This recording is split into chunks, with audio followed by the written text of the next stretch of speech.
Ian Cook's article discusses the specific impact that propaganda had on World War I. Cook states that propaganda was used as a tool of destruction. In Orwell's novel, this is seen in Hate Week. Throughout Hate Week, the public of Oceania is educated through propaganda on all the negative aspects of the enemy. Also, they have organizations that alter the truth of history in order to develop specific feelings from the public. This article discusses that a similar situation happened during World War I with propaganda. Posters of the enemy covered the streets in an effort to beat them in war. Oftentimes, posters encouraged the men to enlist in the draft in order to protect their families. The article also claims that propaganda can alter opinions and beliefs of neutral people or countries. In Johnny Manzaria's and Jonathan Brooks' article, they discuss that propaganda is able to persuade people's attitudes, beliefs, and behaviors. Propaganda, with recent advances in technology, is able to reach the masses on a regular basis. Different forms of propaganda are used to influence attitudes, beliefs, and behaviors, like in 1984. Propaganda of the government, Big Brother, can be seen throughout homes, complexes, and the streets. The propaganda of the government in the novel gives the society a sense of being overwatched by a greater force. Big Brother is a figure used in their propaganda to strike fear and influence an obedient behavior from the people. The article states that propaganda has a lot of power because people are susceptible to it. The article explains that people are quickly able to look at propaganda and react accordingly as the developer intended. Propaganda develops initial reactions that are conceived from immediate responses. The novel 1984 demonstrates that propaganda is a way to appeal to people's emotions and change the way that they think about a situation or event. Propaganda is used as an attempt to affect things such as anger, sadness, and happiness. In the novel 1984, propaganda is used as a form of control. The people in the society are controlled by Big Brother by using techniques such as posters and telescreens. This is a way for Big Brother to control every person in the society and use it as a way to frighten people into submission. Propaganda is a big component of 1984 because without it, Big Brother would not be able to have so much control over the lives of people living in this society.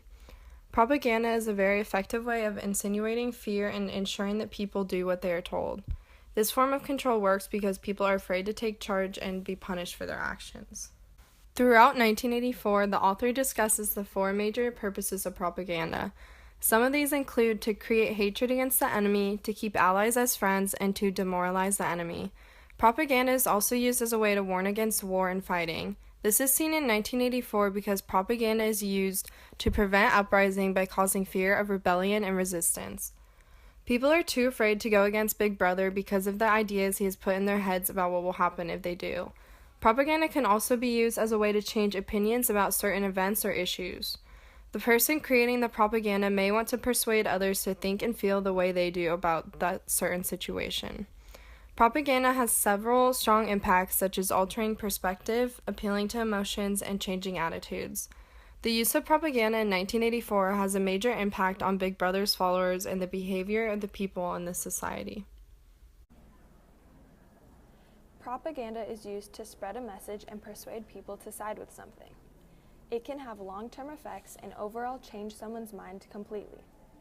In 1984, the party uses propaganda to alter their society so all people think the same and believe what the party wants them to believe. Propaganda is very powerful and is given a negative connotation due to the idea that it is brainwash. The first known use of propaganda was during the time of Alexander the Great, who used it to intimidate the opposing side of the war. This relates to 1984 because the party is using propaganda about Big Brother to intimidate people that he is watching them. Most propaganda is used to influence someone into agreeing with their ideals, usually by negatively speaking about the opposing side. The media does a great job of this by speaking badly and showing negative pictures of people. In this lifetime, people turn to the media for all of their news sources. Whatever they speak of, the people believe. This negative media affects the way people see themselves and the world. For example, if a news source tells us how dangerous it is to fly, it will cause people to rethink traveling, all because of their biased opinion.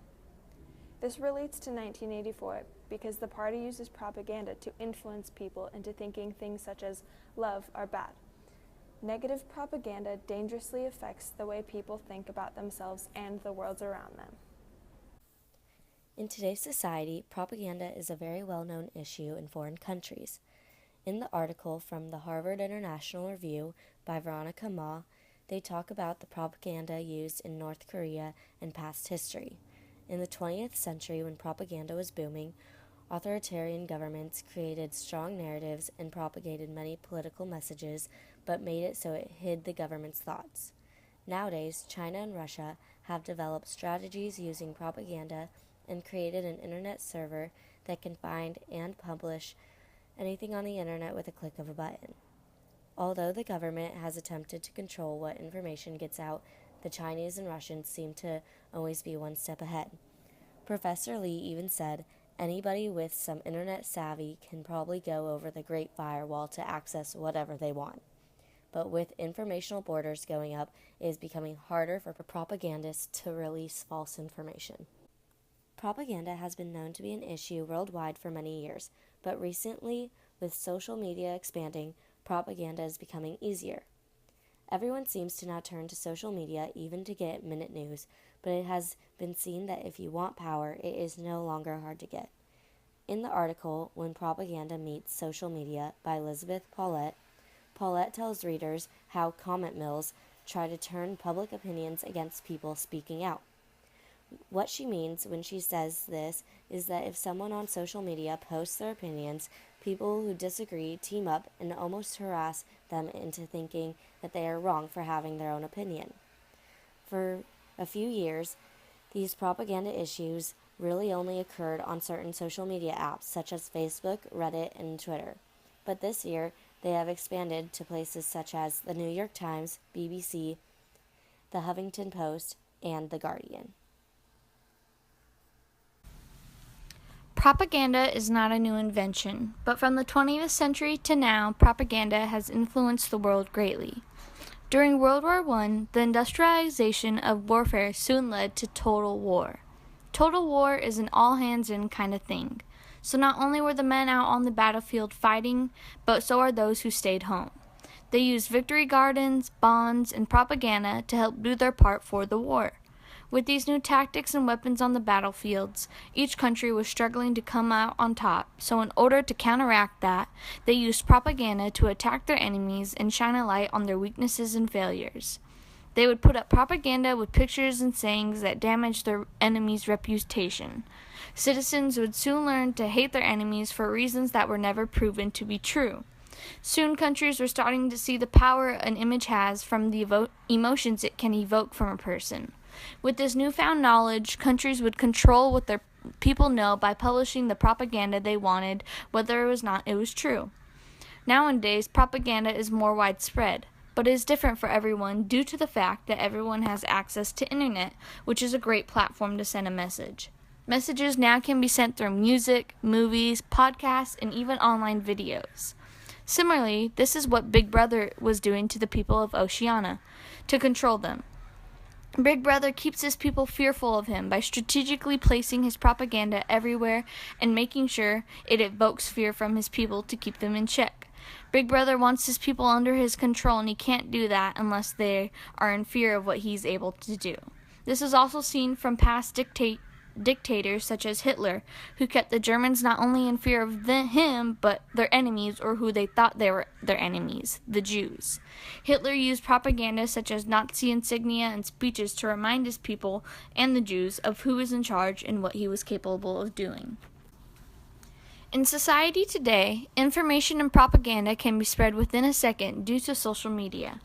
This new kind of news platform could be very beneficial depending on what kind of message it sends. In some cases it could be very positive, but in other cases the message could be damaging.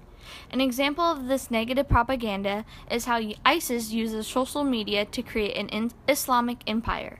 ISIS not only employed social media to spread its messages and recruit followers, but it is also to empower its supporters and to take part in the process.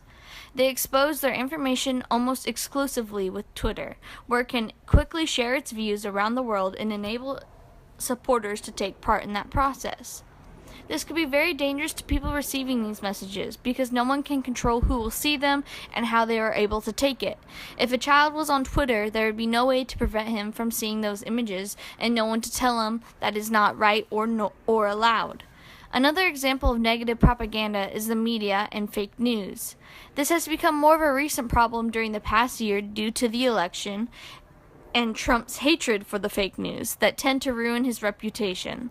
There's really no way to correctly decipher whether or not something is real or fake, meaning some news stories and facts spread throughout the media could actually be false and just brainwashing the people who don't understand that not all of what's on the internet is real. This is shown in Orwell's novel because Big Brother created his propaganda, even if it was fake, in order to keep his people on a tight chain. There are ways, though, that propaganda can be beneficial to our society because it keeps the public updated on the latest trends and current situations. It would be difficult for companies to sell their products without propaganda. Advertisement using propaganda wouldn't be as powerful. Our world and our society would be very different without it, and it can be used to encourage awareness and influence good behavior in response. Either way, the media, especially social media, is a major source that promotes propaganda. When social media is used in the right way, it could create something a lot bigger than all of us. Propaganda, although a simple concept, has the ability to subconsciously alter the perspective of a society. Oftentimes, propaganda depicts a specific side to a controversial story.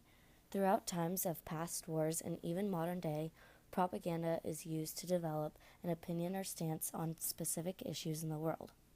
In Orwell's novel, 1984, propaganda by the government was used on a daily basis. The Society of Oceania had telescreens that fed the public media on a daily basis. Posters and pictures of Big Brother were plastered all over town. Hate Week was a regular movement which involved negative propaganda of the enemy. Propaganda played a significant role in his novel and is a key to recognize the effects propaganda has on behavior and beliefs.